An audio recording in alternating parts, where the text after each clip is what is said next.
Hello बच्चों, मैं राजीव कुशवाहा फिर से आप लोग के सामने एक नए वीडियो के साथ। और इस वीडियो में हम लोग क्या करेंगे, बीएससी 5 सेमेस्टर का क्लासिकल मैकेनिक्स जो यूनिट है उसका लेक्चर नंबर 5 अटेंड करेंगे। इस लेक्चर नंबर 5 में हम लोग जनरलाइज डिस्प्लेसमेंट के बारे में बात करेंगे। इसके पहले वाले वीडियो में हमने क्या किया था कि जनरलाइज कोऑर्डिनेट क्या होते हैं उसके बारे में हम लोगों ने डिस्कस किया था। और आज हम लोग क्या करेंगे, जनरलाइज डिस्प्लेसमेंट क्या होता है इसके बारे में डिस्कस करेंगे। ओके, क्लियर है? चलिए आइए स्टार्ट करते हैं हम लोग।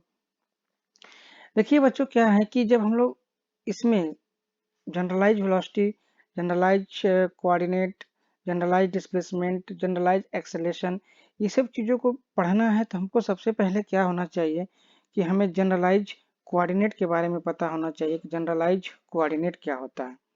ठीक है, तो सिंपल सा एक क्या चीज़ होना चाहिए हमको पता कि जनरलाइज कोऑर्डिनेट क्या होता है। अगर हमको ये पता है जनरलाइज कोऑर्डिनेट क्या होता है तो हमको जनरलाइज वेलोसिटी समझ में आसानी से आ जाएगा। ठीक है, आइए हम थोड़ा जनरलाइज कोऑर्डिनेट के बारे में डिस्कस कर लेंगे। इसके बाद हम लोग क्या करेंगे, जनरलाइज वेलोसिटी की तरफ मूव करेंगे। तो देखिए बच्चों, जनरलाइज कोऑर्डिनेट क्या होता है, हमने कहा था सबसे पहले कि डिग्री ऑफ फ्रीडम क्या होती है। बच्चों क्या होती है, डिग्री ऑफ फ्रीडम। मैंने डिग्री ऑफ फ्रीडम की एक क्या किया, वीडियो बना रखा है लेक्चर में, लेकिन आप लोग उसको देख लीजिएगा वहाँ पे, लेकिन मैं यहाँ पे भी थोड़ा सा क्या करूँगा, डिस्कस करूँगा। डिग्री ऑफ फ्रीडम क्या होता है बच्चों कि देखिए सपोज करिए कि कोई एक क्या है, फ्लाइंग बर्ड है, फ्री फ्लाइंग बर्ड है, ठीक है, जो स्पेस में क्या कर रही, उड़ रही है बच्चों। तो उसका लोकेशन बताने के लिए समझ करिए फ्री क्या है, फ्लाइंग बर्ड हो गया, ये लोकेशन हो गया हमारे पास क्या, पी। ठीक है, तो ये एक्स वाई जेड कोऑर्डिनेट में मैंने इंडिकेट किया है। तो हमको इसकी लोकेशन को बताने के लिए मिनिमम जो कोऑर्डिनेट होगा बच्चों वह एक्स वाई और जेड की रिक्वायरमेंट है। ठीक है बच्चों, हमने क्या कहा, एक्स वाई जेड की रिक्वायरमेंट है। तो ये जो है इसकी पक्षी की, यही इसकी क्या है, डिग्री ऑफ फ्रीडम। मतलब वो पक्षी चाहे तो X direction, Y direction, Z direction, जिधर चाहे उधर मूव कर सकती है। ठीक है, और उसकी पोजीशन को हमको डिस्क्राइब करने के लिए एक्स वाई जेड 3 कोऑर्डिनेट की जरूरत पड़ेगी। ठीक है, अगर यही हमारे पास सपोज करिए कि कैरम बोर्ड है, क्या है बच्चों, कैरम बोर्ड है। अगर सपोज करिए यहाँ पे हमने कैरम बोर्ड है और ये क्या बने हैं, होल्स बने हुए हैं, ये क्या है, होल्स बने हुए हैं। ठीक है, और यहाँ पे क्या है बच्चों, स्ट्राइकर है। तो आप स्ट्राइकर को मारेंगे तो देखिए स्ट्राइकर या तो एक्स एक्सिस में मूव कर सकता है व वाई एक्सिस में मूव कर सकता है। मतलब इसका जो स्ट्राइकर का है वो कितना है बच्चों, 2 डिग्री ऑफ फ्रीडम है। ठीक है, इसको जस्ट उसी तरह से समझ सकते हैं जैसे कि सबके पेरेंट्स अलग अलग टाइप के होते हैं। जैसे आप हैं तो आपके पेरेंट्स क्या कर सकते हैं, मान लीजिए आपके पापा क्या हैं, बहुत ही रिबरल टाइप के हैं, तो आपको बहुत ज़्यादा फ्रीडम दे रखे हैं कि आप क्या कर सकते हो, कॉलेज भी जा सकते हो। ठीक है, कहाँ जा सकते हो, कॉलेज भी जा सकते हो, खेल भी सकते हो। ठीक है, सोचो क्रिकेट भी खुद से खेल सकते हो आप लोग, फिर घूमने भी जा सकते हो। समझ में आ रहा है, तो ये सारे आपको फ्रीडम दे रखा गया है। लेकिन सपोज करिए उसी के पापा कोई बहुत स्ट्रिक्ट हो, किसी के पापा, तो उन्होंने कहा नहीं बेटा कुछ नहीं करना है, बस कॉलेज जाना है और पढ़ाई करनी है। तो ये कॉलेज जाना, पढ़ाई करना, इनके पास क्या है, डिग्री ऑफ फ्रीडम कम है, इनके पास क्या है, डिग्री ऑफ फ्रीडम ज़्यादा है। तो सिंपल सा बच्चों, डिग्री ऑफ फ्रीडम वही होता है कि किसी भी पार्टिकल के मोशन या सिस्टम के जो मैकेनिकल सिस्टम होते हैं हमारे, उसमें जो पार्टिकल्स होते हैं उनके मूवमेंट का जो चीज़ होती है वो डिस्क्राइब करने के लिए हमको मिनिमम जितने नंबर ऑफ कोऑर्डिनेट की जरूरत पड़ती है, क्या बच्चों मैंने बताया, मिनिमम, कम से कम जितनी कोऑर्डिनेट की जरूरत पड़ती है उसी को बोलते हैं हम लोग डिग्री ऑफ फ्रीडम। क्लियर हो गया, कोई दिक्कत? चलिए, इसी में एक टर्म और आता है बच्चों, वो आता है सॉरी, कांस्टेंट शब्द आता है। ठीक है, क्या आता है, कांस्टेंट शब्द आता है। और ये जो मैंने बर्ड्स का लिया बच्चों डिग्री ऑफ फ्रीडम, ये कितना होता है, 3 होता है। तो हम लोग हमेशा इसी को रेफरेंस लेते हैं। क्यों लेते हैं बच्चों रेफरेंस, क्योंकि यही एक्स वाई जेड स्पेस में 3 कोऑर्डिनेट होते हैं, तो इसी के रिस्पेक्ट में क्या होता है, हमने डिग्री ऑफ फ्रीडम निकालते हैं। ठीक है, आगे इसकी जरूरत पड़ेगी इसीलिए मैंने ये आपको बता दिया। अब हमारे पास एक शब्द आता है क्या, कांस्टेंट, क्योंकि यहाँ पर कांस्टेंट भी होगा, तो उसी कांस्टेंट से क्या करेंगे हम लोग, डिग्री ऑफ वो जनरलाइज कोऑर्डिनेट को समझेंगे। तो देखिए बच्चों, हमने क्या कहा कि एक वर्ड है तो कितनी डिग्री ऑफ फ्रीडम है बच्चों, 3। अगर 2 बर्ड्स होगी तो बच्चों डिग्री ऑफ फ्रीडम कितनी हो जाएगी हमारे पास? आप बोलोगे सर 6 हो जाएगी। अगर 3 डिग्री ऑफ फ्रीडम हमारे पास है बच्चों, सॉरी 3 बर्ड्स हैं तो डिग्री ऑफ फ्रीडम कितनी हो जाएगी? 9। इट मीन्स कि जो n है वो 3n के रिस्पेक्ट में क्या हो रहा है? डिग्री ऑफ फ्रीडम बन रही है। n क्या है? नंबर ऑफ पार्टिकल्स है बच्चों। क्या है? Number of particle. वो पार्टिकल ही हो या बर्ड्स हो या ट्रेन हो, लेकिन हम लोग फिजिक्स के सेंस में क्या बोलेंगे? Number of particle. Number of particle मेरे पास कितने? 1 हुए तो कितना हो गया? 3। जब 2 होंगे नंबर ऑफ पार्टिकल तो कितना हो जाएगा? 6। जब नंबर ऑफ पार्टिकल 3 होंगे तो कितना हो जाएगा? 9 डिग्री ऑफ फ्रीडम। ये इतनी बातें समझ में आ गई। अब हम क्या करेंगे? कांस्टेंट को अप्लाई करेंगे। CONSTANTS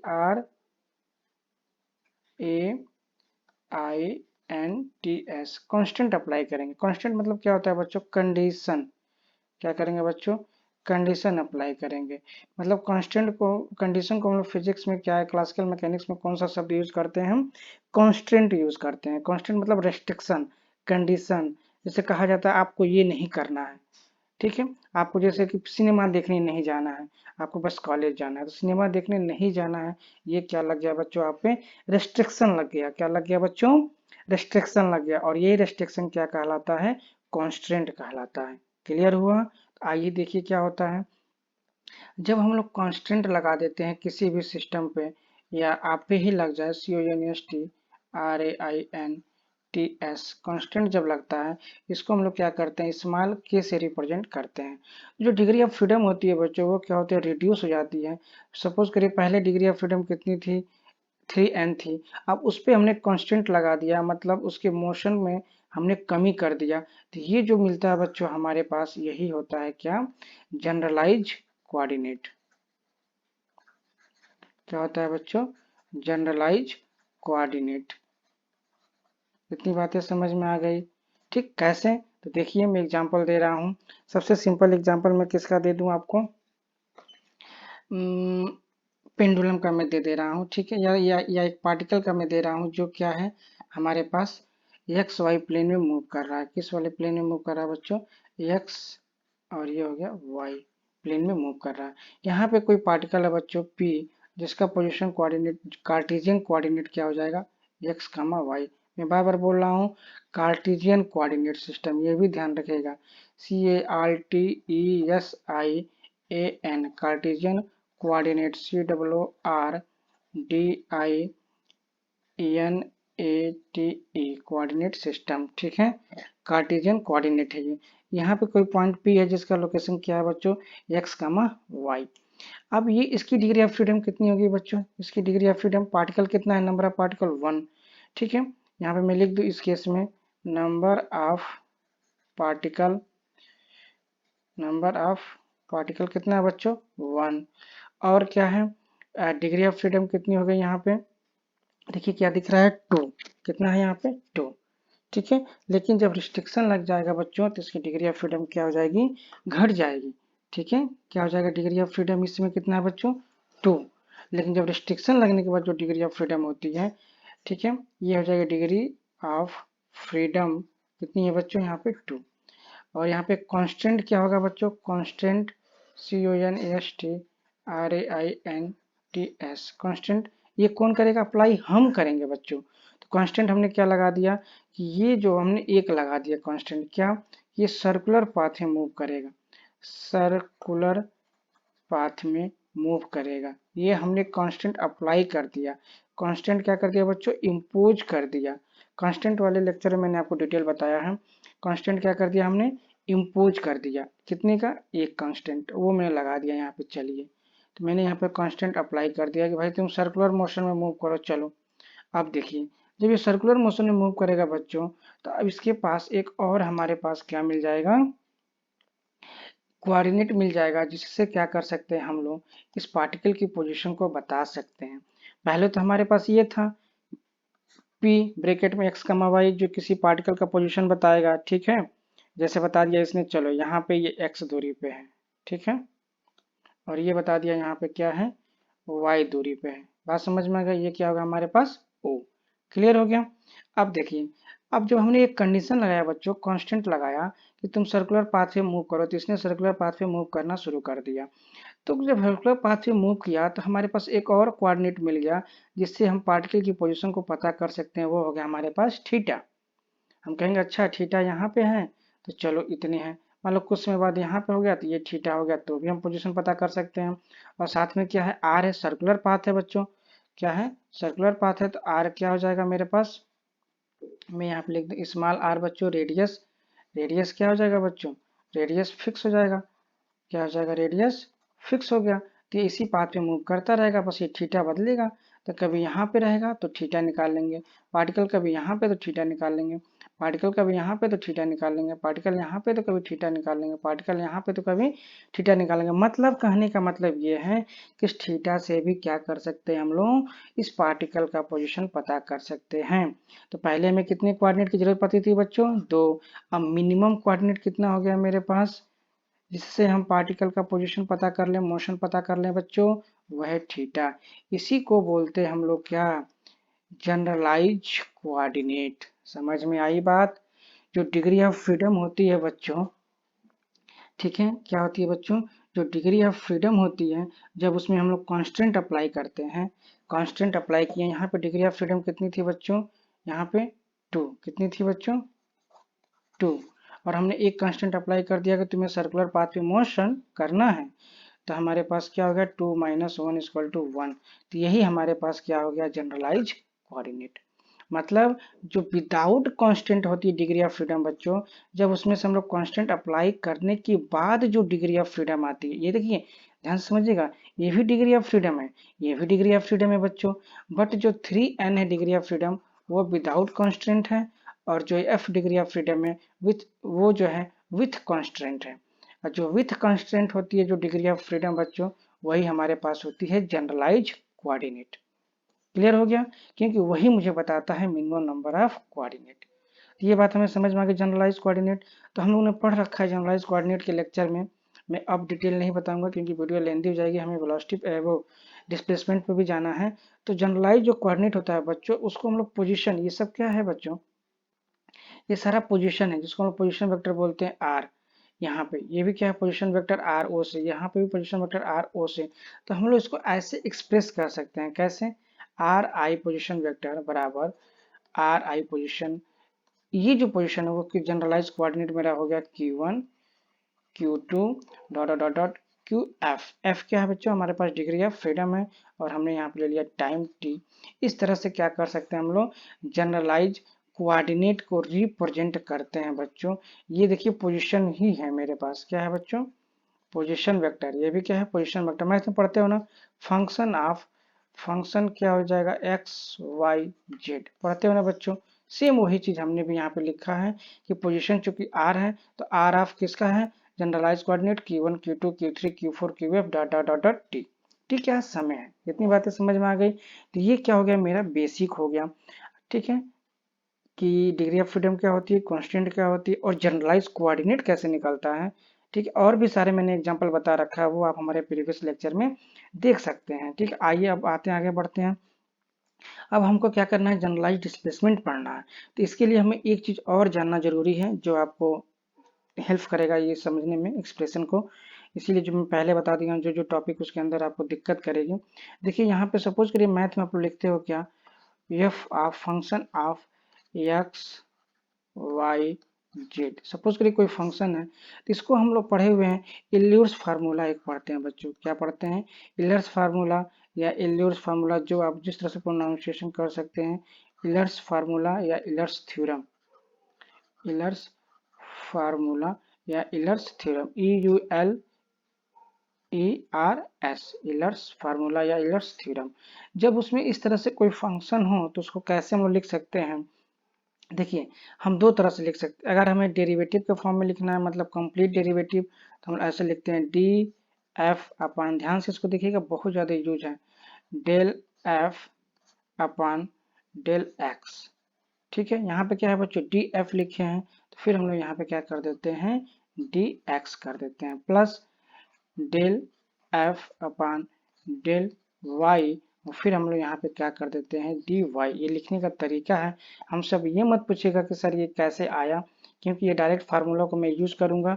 ठीक है, ये मैथ का चीज है, ठीक है ना। वहाँ पे आप लोग आसानी से समझ सकते हो। यूज भी बहुत ज़्यादा होता है, इसको ध्यान रखिएगा। पूरे इसी जनरलाइज कोऑर्डिनेट वेलोसिटी हर जगह यूज होगा, लेग्रांजेस में भी यूज होगा, हैमिल्टोनियन में भी यूज होगा। तो इसको आप ध्यान से समझिएगा कैसे लिखा जाता है, क्योंकि इसको मैं बार बार लिखूंगा तो आपको ये चीज़ याद हो जाना चाहिए। अगर यहाँ पे डी एफ लिखेंगे तो आपको इस फॉर्मेट में लिखना होगा। इसको कैसे, जो भी मेरा फंक्शन है del F upon del X करेंगे, और जब डेल एक्स करेंगे तो फिर इसी का यहाँ पे क्या करेंगे, डी एक्स करेंगे। फिर इसी फंक्शन का del F upon del del Y करेंगे, फिर यहाँ पे डी करेंगे। मैं बार बार बोल रहा हूँ डी और डेल, ये डेल है ये डी है, पार्शियल डेरिवेटिव है, ये कंप्लीट डेरिवेटिव है डी वाई। ठीक है, फिर यहाँ पे हम लोग क्या करेंगे, del F partial derivative upon del Z into D Z. एक फॉर्मेट ये होता है। इसी में हम लोग क्या करता है, कुछ स्मॉल इससे भी छोटा हो, इस डेल से भी छोटा हो, तो उसको भी हम लोग ऐसे रिप्रेजेंट कर सकते हैं। ऐसे वाला ये वाला डेल बनेगा, ये वाला बनेगा डेल एफ बराबर, ठीक है, ये सेम होगा, ये भी डेल ही है, del F upon del X. और यहाँ पे क्या, जो यहाँ पे लिखे रहेंगे इस तरह से, ये ऐसे, तो यहाँ पे भी ऐसे बनेगा। ठीक है, यहाँ पे भी क्या लिखेंगे आप लोग, del F upon del Y, और small change into D Y, ये उससे भी छोटा है, डेल से भी छोटा है। ठीक है, फिर इसको लिखेंगे हम लोग del F upon del Z, और ये हो जाएगा हमारे पास डेल जेड। ये दो चीजों को इल्लोर्स थ्योरम से आया है, इल्लोर्स इक्वेशन से आया है। ठीक, इसको हम लोग यूज करेंगे, इसको आप लोग ध्यान रखिएगा, तभी आगे चल के चीजें समझ में आएगी। देखिए समझना क्या है, एक्स है तो del F upon del X, del F upon del Y, del F upon del Z. यहाँ पे भी अगर एक्स वाई जेड का फंक्शन है, del F upon del X, del F upon del Y, del F upon del Z, बस। और यहाँ अगर डी एफ लिखे हैं तो यहाँ कर दीजिए डी एक्स है तो डी एक्स, यहाँ पे y है तो dy, यहाँ पे z है तो dz। समझ में आ गया। फिर ऐसे क्या, यहाँ पे डेल x है तो डेल x, y है तो डेल y, डेल z है तो डेल z। इस तरीके से इसको लिखा जाता है, इसको आप लोग ध्यान रखिएगा। ठीक है, चलिए आगे हम लोग आते हैं मेन पॉइंट पे अपने, this is the my generalise displacement. Clear हो गया। अब देखिए, अब हमें क्या करना है, कंसिडर कर लेना है, let us consider a n particle system. कोई सिस्टम है जिसमें n पार्टिकल है, कोई भी सिस्टम ले लीजिए, कोई दिक्कत नहीं है समझने के लिए हमारे पास। ठीक है, हमने क्या ले लिया, एक अटेंडम क्या ले लिया बच्चों, एक अटेंडम मैंने क्या कर लिया, सिस्टम ले लिया। ठीक है, यहाँ पे इसमें कितने पार्टिकल है बच्चों, एन पार्टिकल है। ठीक है, एन पार्टिकल है तो स्टार्ट कहाँ से होगा, 1 2 3 4 5 एन तक जाएगा, और इसके बीच में सपोज करिए कोई आई पार्टिकल है, क्या है, कोई आई पार्टिकल इसके बीच में बच्चों। ठीक है, आई के बाद फिर जे के एल फिर एन पार्टिकल। ठीक है, ऐसे समझिए। ठीक है, तो जो पार्टिकल हमारे सिस्टम में, तो उसका स्मॉल जो डिस्प्लेसमेंट है वो क्या है बच्चों, डेल आर आई है। स्मॉल डिस्प्लेसमेंट क्या है बच्चों, डेल आर आई है। तो आपने पढ़ा होगा ना पोजीशन वेक्टर। सपोज करिए, मैं थोड़ा सा कलर चेंज कर दूं ताकि आसानी से आपको समझ में आ जाए।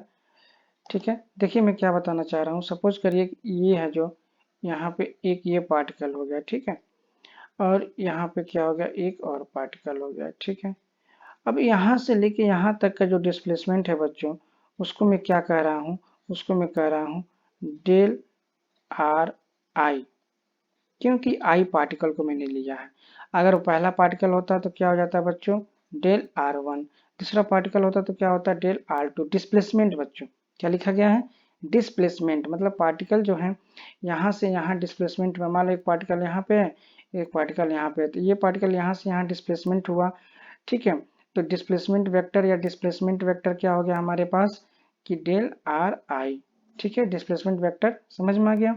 तो वही मैंने कहा है कि मान लीजिए कोई बहुत बड़ा सिस्टम है, उसमें एन पार्टिकल है।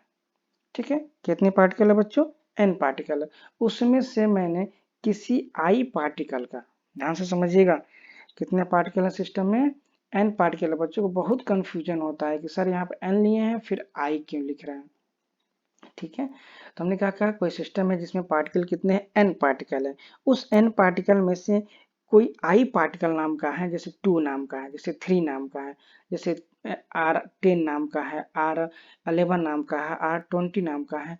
वैसे ही कोई आर आई नाम का पार्टिकल है जिसका पोजिशन वेक्टर कितना है बच्चों, del R I is defined. यही हमको डिफाइन करना है ना, जनरलाइज डिस्प्लेसमेंट, वही डिस्प्लेसमेंट कर रहा है। डेल आर आई कैसे डिफाइन कर सकते हैं, defined by change in position coordinate. बच्चों चेंज इन पोजीशन कोऑर्डिनेट। ये जितने पार्टिकल्स हैं बच्चों सबका क्या है पोजीशन है, ये सबका पोजीशन है, सबका पोजीशन इस सिस्टम से, सबका पोजीशन इस सिस्टम से। तो पोजीशन वेक्टर कितना होता है बच्चों आर वन वेक्टर। ऐसे करते करते करते करते कितना हो जाएगा मेरे पास पोजीशन वेक्टर बच्चों आर आई। ठीक है, तो आर आई पोजिशन वेक्टर। तो कैसे रिप्रेजेंट किया गया है देखिए आई के बराबर, देखिए यहाँ पे लिखा गया है ना आई बराबर कितना है बच्चों एन। वही मैं आपको समझा रहा था। अब आई की वैल्यू कितना जाएगा 1 2 3 4 5 6 और ये कहाँ तक चला जाएगा एन। और कितने पार्टिकल थे मेरे सिस्टम में एन पार्टिकल है, तो वहां तक हम लोग पोजिशन वेक्टर ड्रा कर सकते हैं। आ गया बात समझ में। चलिए क्या करना है, with time T kept constant, हमको टाइम को क्या करना है कांस्टेंट रखना है। The position vector Ri of the particle in the form of generalized coordinate can be written as। बच्चों हम लोग इसको क्या कर सकते हैं हम Ri vector equal to Ri vector bracket में Q1 ठीक है Q2 Q3 dot dot dot dot कहाँ तक QF इंटू टी जा सकता है। ये जनरलाइज कोऑर्डिनेट हम लोग लिखते हैं। अभी मैंने आपको पीछे लेक्चर में बताया कि ठीक है जनरलाइज जो ये कोऑर्डिनेट है हम लोग इसको लिख सकते हैं किस तरह से पोजीशन वेक्टर के फॉर्म में। क्लियर हो गया, पोजीशन वेक्टर के फॉर्म में। ठीक है, यहीं पोजीशन वेक्टर कैसे आ गया, ये आर आई कैसे आ गया, ये जो पोजीशन है ना बच्चों इसी से हम लोग रिलेट करते हैं। ठीक है ना, इसके आगे कुछ और भी है जो मैंने यहाँ पे डिस्कस नहीं किया, ये उसी वाले वीडियो में डिस्कस किया हुआ है। वीडियो लेंदी हो जाएगी इसलिए जो जहाँ पे है वहीं डिस्कस करेंगे। आप 1 बाय 1 वीडियो देखेंगे तो मेरी गारंटी है 100% आपके कोई भी टॉपिक ऐसा नहीं होगा कि आपको समझ में ना आए, क्योंकि ये जो टीचर आपको पढ़ा रहा है ये एक क्वालिफाइड टीचर है। ठीक है, नेट क्वालिफाई है, गेट क्वालिफाई है, एमएससी किया हुआ है, बीएड किया हुआ है, सीटेट किया हुआ है। तो ये कोई नॉर्मल टीचर आपको नहीं पढ़ा रहा है। ठीक है ना, क्लियर है, तो आपको ए टू जेड हर एक चीज समझ में आ जाएगी। चलिए तो हम लोग यहाँ पे बात कर लेते हैं जनरलाइज कोऑर्डिनेट को हम लोग किस तरह से लिख सकते हैं।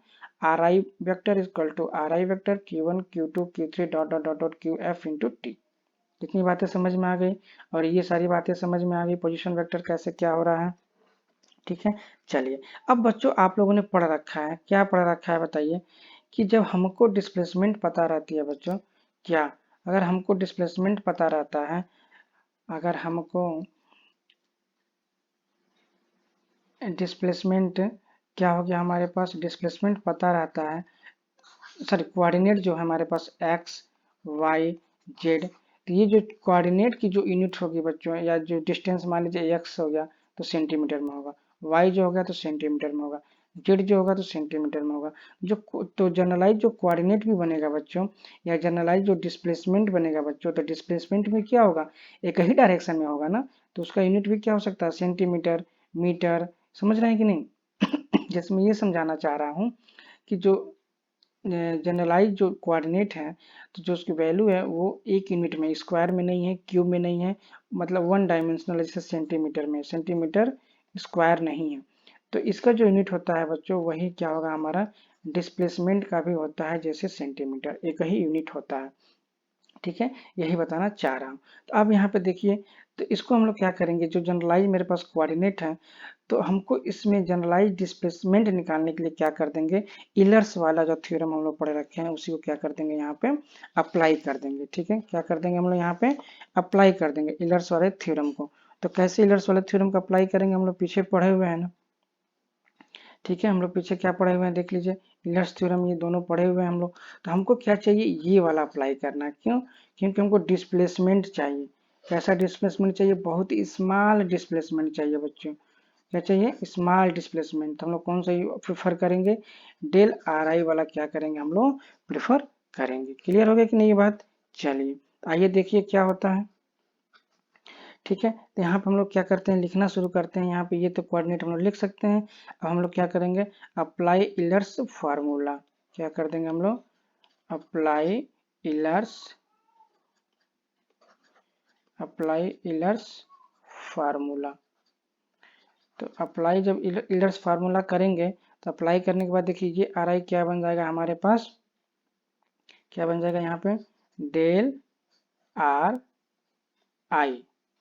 ठीक है, बात समझ में आ गई। और इसको क्या कर देंगे हम लोग एक एक करके, हम लोग क्या करेंगे इसको वैसे ही ब्रेक कर देंगे, सेम वैसे क्या करेंगे यहाँ पे डेल, सॉरी यहाँ पे आर आई नहीं करेंगे हम लोग, एक काम कर दे रहे हैं। ठीक है, ये भी ठीक है, यहाँ पे क्या कर देंगे हम लोग आर आई। ठीक है, अब ये देख लीजिए अपान डेल क्या कर देंगे यहाँ पे हम लोग Q1 और यहाँ पे भी क्या हो जाएगा डेल Q1। इतनी बातें समझ में आ गई। Q1 क्या हो गया। फिर ऐसे ही क्या कर देंगे हम लोग ऐसे del RI upon del Q2 और स्मॉल चेंज इन Q2। क्लियर है। फिर ऐसे ही कर देंगे आप वैसे ही बढ़ते चले जाएंगे, ऐसे ही बढ़ते चले जाएंगे तो लास्ट में आपको क्या मिल जाएगा डेल R ठीक है I upon Q del Q F into small change Q F plus del R I बटे अब यहाँ पे देख लीजिए टी है ना तो यहाँ पे टी कर देंगे del T into small change into T. कितनी बातें समझ में आ गई, कोई दिक्कत। ठीक है। अब यहाँ पे हम लोग क्या कर देंगे कि ये जो वैल्यू है अब इसको हम लोग क्या करेंगे एक समीशन के फॉर्म में लिखना शुरू कर देंगे। इसको आप लोग एक बार प्रैक्टिस कर लीजिएगा। मैं बार बार बता रहा हूँ ये मैंने जो किया है इसी को मैंने अप्लाई किया है। जब इसको आप प्रैक्टिस कर लेंगे एक बार लिखने के लिए तो ये चीज़ें आसानी से समझ में आ जाएगी। अब हम क्या करेंगे इसको इस वाले पूरे पोर्शन को एक समीशन के फॉर्म में क्या कर देंगे रिप्लेस कर देंगे। वो कैसे रिप्लेस कर देंगे समीशन के फॉर्म में देख लीजिए। और टाइम क्या है मेरा यहाँ पे कांस्टेंट है तो अभी हम लोग रिप्लेस कर देंगे समीशन के फॉर्म में देख लीजिए कि del small change R I बराबर ठीक है क्या हो जाएगा मेरे पास हमने क्या किया इसको समेशन से क्या कर दिया रिप्लेस कर दीजिए और समेशन मैंने क्या लगा दिया स्मॉल के बराबर 1 टू कहाँ तक चला जाएगा एफ तक चला जाएगा। ठीक है। और यहाँ पे मैंने रख दिया del R I upon del Q K और यहाँ पे मैंने कर दिया डेल क्यू के प्लस ठीक है प्लस क्या हो जाएगा बच्चों जो बचा हुआ चीज है del R I upon del T into small change in time. देख लीजिए वही किया मैंने। ठीक है। यहाँ पे देख लीजिए मैं आपको दिखा दे रहा हूँ ये देखिए 1 1 है 2 2 है और एफ एफ है तो मैंने लिमिट रख दिया क्या के बराबर 1 से लेके एफ तक। ठीक है। और इसको मैंने कर दिया के देख लीजिए सारा आ जाएगा मेरा और ये जो बच गया मेरा डेल आर आई बटे del T into del small T तो ये हमारे पास यहाँ पे एज इट इज पड़ा हुआ है। ठीक है ना। क्लियर हो गया कि नहीं हो गया। इसको ब्रेक करना चाहेंगे तो आसानी से कर सकते हैं के बराबर 1 पुट करिए के बराबर 1 तो 1 पुट करेंगे 1 पुट करेंगे तो आपको ये वाली वैल्यू बच्चों पहली वाली वैल्यू क्या हो जाएगी पहली वाली वैल्यू मिल जाएगी। फिर के बराबर पुट टू पुट करेंगे तो ये वाली वैल्यू मिल जाएगी। तो ये हमने क्या कर लिया एक समेशन के फॉर्म में पुट कर लिया। बट हमको पता है क्या टाइम क्या फिक्स है but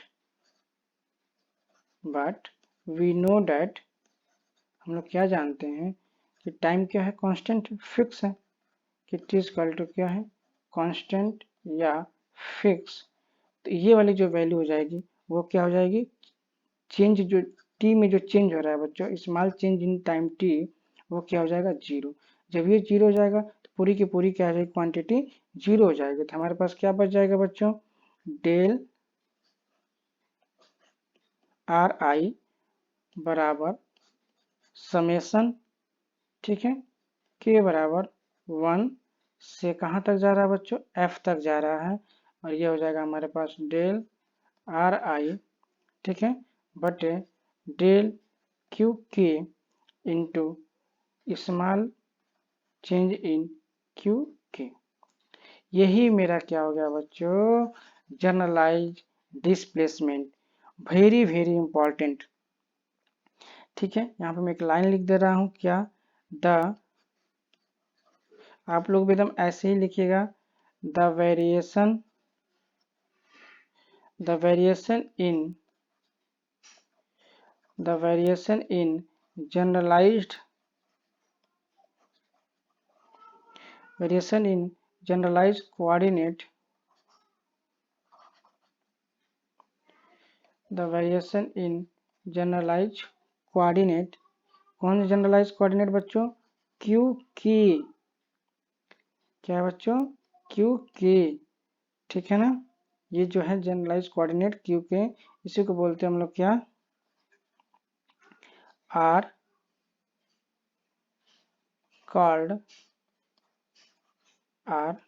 called C A double L कर लीजिएगा कॉल्ड क्या बोलते हैं बच्चों जर्नलाइज्ड जनरलाइज डिस्प्लेसमेंट, क्या हो जाएगा हमारे पास, जनरलाइज डिस्प्लेसमेंट। आ गया समझ में। तो हम लोगों ने क्या कर लिया कि जनरलाइज डिस्प्लेसमेंट को समझ लिया और अच्छे से समझ लिया। बस आपको क्या क्या ध्यान देना है कि जनरलाइज कोऑर्डिनेट कैसे लिखा जाता है, इलर्स फार्मूला क्या होता है, कैसे यूज किया जाता है, और इसके बाद हम लोग आसानी से आगे प्रोसीड कर सकते हैं, कोई दिक्कत नहीं होगी। ओके बच्चों, तो चलिए इतना के लिए धन्यवाद, थैंक यू। फिर मिलते हैं आप लोग से। और एक रिक्वेस्ट है आप लोग से, आप लोग सब्सक्राइब और लाइक नहीं करते हो, ठीक है, इस पर थोड़ा सा कर लिया करो। हमको क्या मिलेगा, थोड़ा सा एनर्जी मिलती है उससे कि हाँ अच्छा लग रहा है बच्चों को वीडियो, तो मुझे लाइक और सब्सक्राइब कर रहे हैं, ठीक है। तो इसको थोड़ा ध्यान दीजिए, बाकी फिर मिलते हैं, नमस्कार।